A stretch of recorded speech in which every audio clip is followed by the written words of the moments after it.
जय हिंद दोस्तों। हमारे तरफ से तमाम नियोजित शिक्षक, विशिष्ट शिक्षक, नियमित शिक्षक, गेस्ट शिक्षक, बीपीएससी शिक्षक को आदाब सलाम। दोस्तों, शिक्षा विभाग में जो नियोजित शिक्षक जो हैं, जो सक्षमता परीक्षा पास करके विशिष्ट शिक्षक बनने वाले थे, बड़ी उम्मीद के साथ फरवरी में ही फॉर्म भरने का डेट निकला, मार्च में एग्जामिनेशन हुआ और अब होगा स्थानांतरण, तब होगा स्थानांतरण, अब होगा पदस्थापन। लेकिन बड़ी अफसोस की बात है, निहायत दुखद बात है कि माननीय नीतीश कुमार टाल मटोल करते चले गए। इनका विभाग में भी जो भी पदाधिकारी थे वो टाल मटोल करके दिन खेपते चले गए। और इधर देखने को मिला है, कल की बात है, कि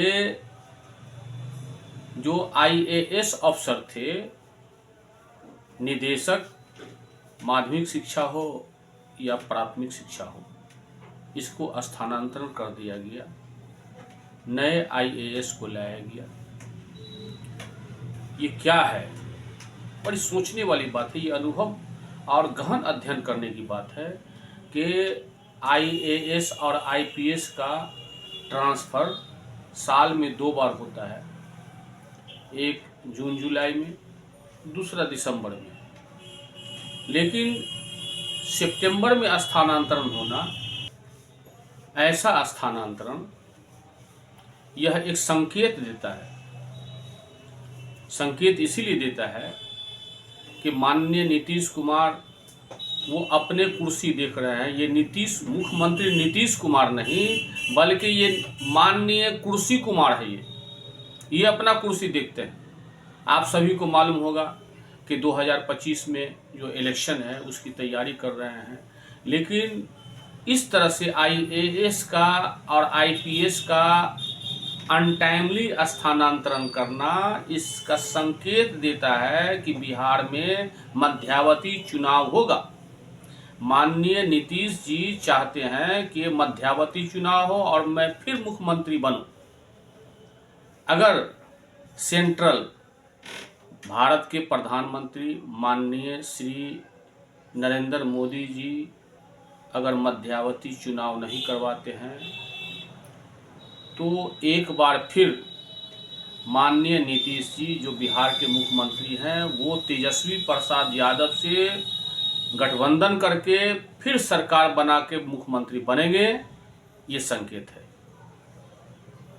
चूंकि इतना दिन से इंतजारी है कि अब होगा ट्रांसफ़र, पदस्थापन, अब होगा बीपीएससी भी हमारे जो है शिक्षा विभाग में बीपीएससी महिलाएं हैं, बीपीएससी शिक्षक हैं जो दूर दराज से हैं, उनको स्थानांतरण होना चाहिए।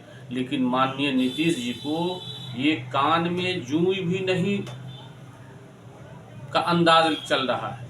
ये निहायत अफसोस की बात है। जबकि इनको तुरंत डॉक्टर एस सिद्धार्थ से कह करके स्थानांतरण और पदस्थापन करवाना चाहिए था। ये निहायत अफसोस की बात है।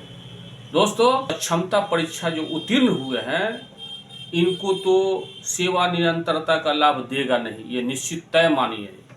चूँकि शिक्षा विभाग को ऐसे उलझा के रख दिया, जो पदाधिकारी, जो तमाम बीपीएससी शिक्षकों का, नियोजित शिक्षकों का जो सक्षमता परीक्षा उत्तीर्ण हुए हैं, विशिष्ट शिक्षक में जा रहे हैं राजकर्मी का दर्जा लेने के लिए, उनको स्थानांतरण जो पदाधिकारी करता, उसी पदाधिकारियों को जो है ट्रांसफ़र कर दिया।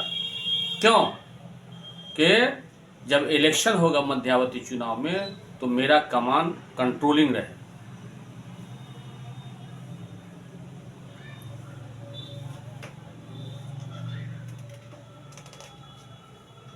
सोशल मीडिया में आवाज़ गूंज रहा है कि दिल्ली के शिक्षा मंत्री श्री मनीष सिसोदिया साहब वो बोले हैं कि जर्मनी में शिक्षा विभाग में टीचर्स को 72 लाख रुपया ईयरली मिलता है। और मिनिमम शिक्षकों को जर्मनी में 46 लाख रुपया ईयरली मिलता है। इतने ज़्यादा सैलरी मिलता है, और यहाँ तो शिक्षकों को शोषित किया जा रहा है। चूँकि माननीय नीतीश कुमार ये देखते हैं कि शिक्षकों को जितना शोषित हम करते हैं, जितना पीड़ित करते हैं, जनता मेरा खुश हो रहा है। एक रिसर्च के मुताबिक मैं भी देखा हूँ, अध्ययन किया हूँ कि आवाम जनता कह रहा है कि हाँ, अब शिक्षक सबको जो है समय पर ड्यूटी कर रहा है, पढ़ा रहा है और समय से जा रहा है। हर जगह 1-2% जो है, चाहे जो कर्मचारी हो या सचिवालय का कर्मचारी हो या माननीय सदस्य हो या माननीय विधान परिषद सदस्य हो, 1-2% वो होता ही है। ये ड्यूटी में नहीं गया या किसी का तबीयत खराब है या किसी को अपना लाचारी है, 1-2% होता है। लेकिन ऐसे नहीं, शिक्षक जो है राष्ट्र निर्माता हैं, शिक्षक बच्चे के भविष्य के निर्माता हैं। शिक्षकों के साथ ऐसा नहीं करना चाहिए। माननीय नीतीश कुमार को माननीय नीतीश कुमार साहब समझते हैं कि शिक्षक को जितना शोषित करेंगे मेरा वोट उतना मजबूत होगा, लेकिन मालूम नहीं है कि शिक्षक इतना शक्तिशाली यहाँ का जो है संगठन है, कहने के लायक। पता चला है कि माध्यमिक शिक्षक संघ जो है 2 अक्टूबर को उपवास करेंगे। देखिए, जिसके राज्य में शिक्षक उपवास कर रहा है कि नियोजित शिक्षकों को जो सक्षमता परीक्षा पास किए हैं उसको स्थानांतरण नहीं कर रहा है, राज्यकर्मी का दर्जा नहीं दे रहा है, इसके लिए 2 अक्टूबर को उपवास कर रहा है शिक्षक लोग। बड़ी अफसोस की बात है।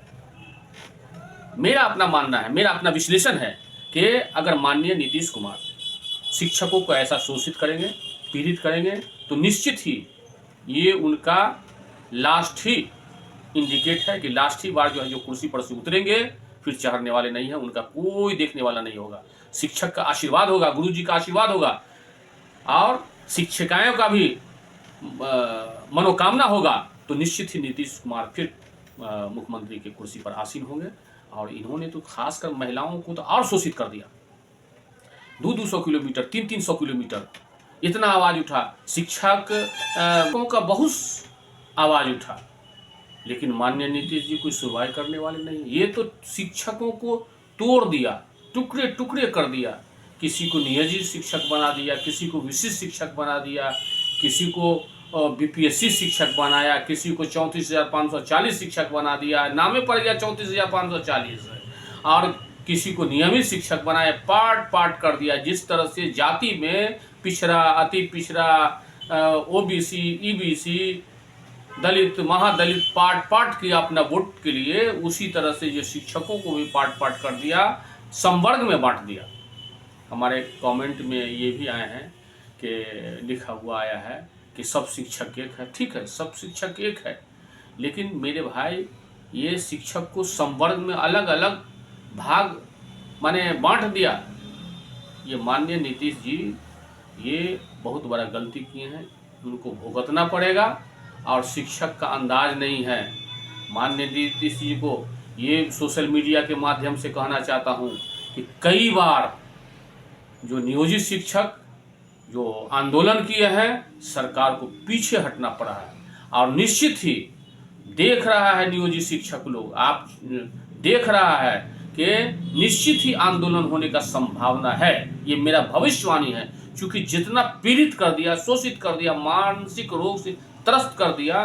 क्योंकि नीतीश कुमार गरीब के बच्चे को पढ़ावाना नहीं चाहते हैं, ये सिर्फ जनता को दिखाना चाहते हैं कि हम शिक्षक को ऐसा टाइट कर दिए, ये शिक्षा कोष के द्वारा जो है अटेंडेंस बनवा रहे हैं, यह कर रहे हैं, वह कर रहे हैं, पूरा ढिंढोला पीट रहे हैं। लेकिन नीतीश जी का बहुत बड़ा कुर्सी डोल रहा है एकदम। बहनें और शिक्षक भाइयों, आपको घबराने की ज़रूरत नहीं है। धैर्य रखिए। धैर्य के सामने बड़ा से बड़ा पहाड़ जो है टल करके चला जाता है। आप धैर्य रखिए। इसीलिए धैर्य एक बहुत बड़ा ताकत है, आप घबराइए नहीं। हाँ, ये तो नियोजित शिक्षकों को मैं ये जरूर कहूँगा कि आपने अपने नेतृत्व करने वाले संगठन का बात नहीं माना है, उसका सजा है। हर चीज़ का एक इमाम होता है, इमाम मतलब लीडर, जो लीडर का बात नहीं मानेगा वो न संभलोगे तो मिट जाओगे हिंदुस्तान वालों, तुम्हारी दास्तां भी बचेगी नहीं दास्तानों में। इसलिए आप लोग संभले ही नहीं। अगर आज एग्जामिनेशन नहीं दिए रहते तो भारतीय संविधान के अनुसार जो शिक्षक नियमावली है वो आपको निश्चित ही 6 साल 5 साल में स्नातक ग्रेड प्रमोशन मिलता, उसके बाद कालवत प्रोन्नति भी मिलता। लेकिन आप गवर्नमेंट का जो है बिहार सरकार का बात मान के आप पाट अपने आप को बिखर गए। ये निहायत अफसोस की बात है दोस्तों। तो घबराए नहीं, आपका निश्चित ही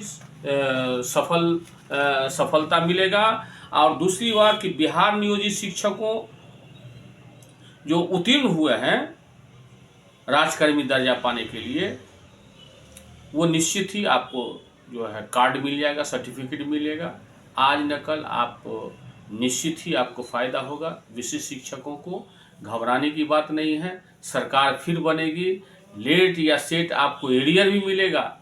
हाँ, इसलिए दोस्तों घबराने की बात नहीं है। इसके साथ मैं अपनी बात ख़त्म करता हूँ, इजाज़त दीजिए। जय हिंद, जय भारत।